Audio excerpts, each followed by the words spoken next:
আসসালামু আলাইকুম রহমতুল্লাহি ওবরাকাত। এই যে সোমবার আমাদের জীবনে একটা দুঃখ বেদনা বুক ভরা কষ্ট নিয়ে যে একটা কথা বলতে আছে যে মুসলিম বিশ্বের একটা নেতা আল্লাহ পাক রব্বুল আলামিনের ডাকে সাড়া দে পৃথিবী ছেড়ে চলে গেছেন। আল্লাহ পাক তাকে জান্নাতুল ফেরদাউস নসিব করুক বলে আমিন। একদিন সবাইরে এই পৃথিবী ছেড়ে চলে যেতে হবে, কেউ আগে যাবে এবং কেউ পরে যাবে। তা এই পৃথিবীতে আমি যদি মুসলিম হয়ে যদি অপর মুসলমানকে যদি মারে, তা আমি এক মুসলমান অপর মুসলমানের ভাই, আমি কীভাবে সেটা দেখব? আমি মুসলমান হয়ে আমি অপর মুসলমানকে মারছি, আমি এটা দেখছি, এটা আমি মুসলমান না, এটা আমি ইমানদার দাবি করতে পারছি না, এটা আমি কি কাপুরুষ ভীত সম্প্রস্ত হয়ে আমি দাবি করছি যে আমি ইমানদার। মুসলমান কখনো ভয় পায় না। যেমন ইরানের প্রেসিডেন্ট ইব্রাহিম রাইসি তিনি দেখিয়ে দিয়েছিলেন যে মুসলমান কখনো মাথা নত করে না। গোটা পশ্চিম বিশ্বকে দেখিয়ে দিয়েছে যে মুসলমান কি করতে পারে। তা আজ যদি মুসলমান যদি এক থাকতো তা ফিলিস্তিন কখনো মার খেত না। কাশ্মীরে এখনও প্রাণ ধরে মার খায়। মায়ানমারে মুসলমানদের জায়গা হলো না, আর আরব বিশ্ব আজকে বসে আছে। ইব্রাহিম রাইসি মারা গেছে, আজকে এবারে মুসলমানদের ডাক কে দেবে? একটি নেতা ছিল, সে মারা গেছে, এবার আমাদের ডাক কে দেবে? আমাদের এবার ডাক কে দেবে? এই যে মুসলমান বিশ্বে যে এই যে এত মুসলমান বিশ্বে আজ মার খাচ্ছে, মুসলমানদের হাতে মার খাচ্ছে। ইহুদি খ্রিস্টানরা আমাদের মাথার উপর বসে তারা খাচ্ছে, আমরা কিছুই বলতে পারছি না। একজন বলতো, সেও আল্লাহর হুকুমে তিনি চলে গেছে দুনিয়া ছেড়ে। তো তার নামটা কিভাবে এর মুখে এখন বলবো? বলার কিছু নেই। দুঃখ বেদনা মন, চোখের পানি ধরে রাখাও যায় না, কষ্ট ব্যথা। যে তিনি মারা গেছে, এটা দুঃখ বেদনা ছাড়া কিছুই নয়। যে মুসলমান ফিলিস্তিনের উপায় আমাদের কি হবে এখন? ফিলিস্তিন আমাদের কি করবে? আমাদের ফিলিস্তিনকে এবার আল্লাহ তুমি একজনকে নিয়ে নিয়েছো, আল্লাহ তুমি অন্যজনকে আল্লাহ তুমি তৈরি করে দিও মালিক। মরণ একদিন হবে মালিক, তা কোনো দুঃখ নাই মালিক। তুমি ফিলিস্তিনবাসীকে তুমি মালিক রক্ষা করো মালিক। মালিক বিশ্ব নেতা ইমরান খান আজ জেলে, আজ মুসলমানদের ডাক কে দেবে? আল্লাহ তুমি ইরানের প্রেসিডেন্ট ইব্রাহিম রাইসিকে তুমি উচ্চ মাকাম দান করো মালিক।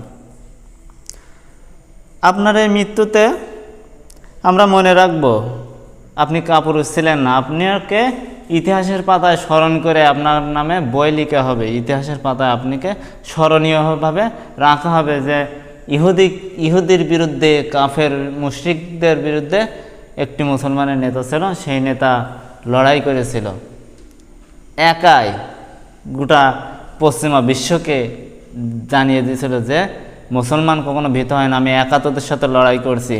যদি গোটা মুসলিম বিশ্ব যদি এক হয় তা তোরা মাথা উঁচু করে দাঁড়াতে পারবি না।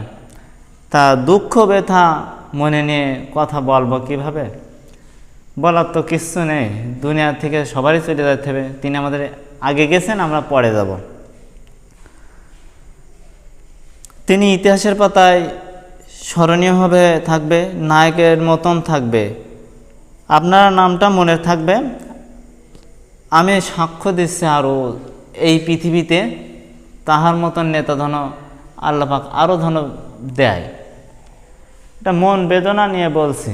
আল্লাহ পাক তাকে ধন মাফ করে দেয় এবং আল্লাহ গোটা মুসলিম বিশ্বকে রক্ষা করুন। গোটা মুসলিম বিশ্ব যখন হাতে চুরি পড়ে বসেছিল, ইরানের প্রেসিডেন্ট তখন শক্ত বীর পুরুষের মতন, মুসলমানের মতন ক্ষমতা দেখেছিল। হামজার মতন, আবু বকরের মতন, ওমর রাদিয়াল্লাহু তাআলা আনহুর মতন, উসমান রাদিয়াল্লাহু তাআলা আনহুর মতন ইমানের একটা তেজ, ইমানদের তেজ, সেই তেজটা তিনি দেখিয়ে দিয়েছিলেন যে লড়তে এসো না, আমি একা লড়ছি। গোটা মুসলিম বিশ্ব যেদিন এক হবে সেদিন তোমাদের কোথায় পালাবার পথ পাবা না।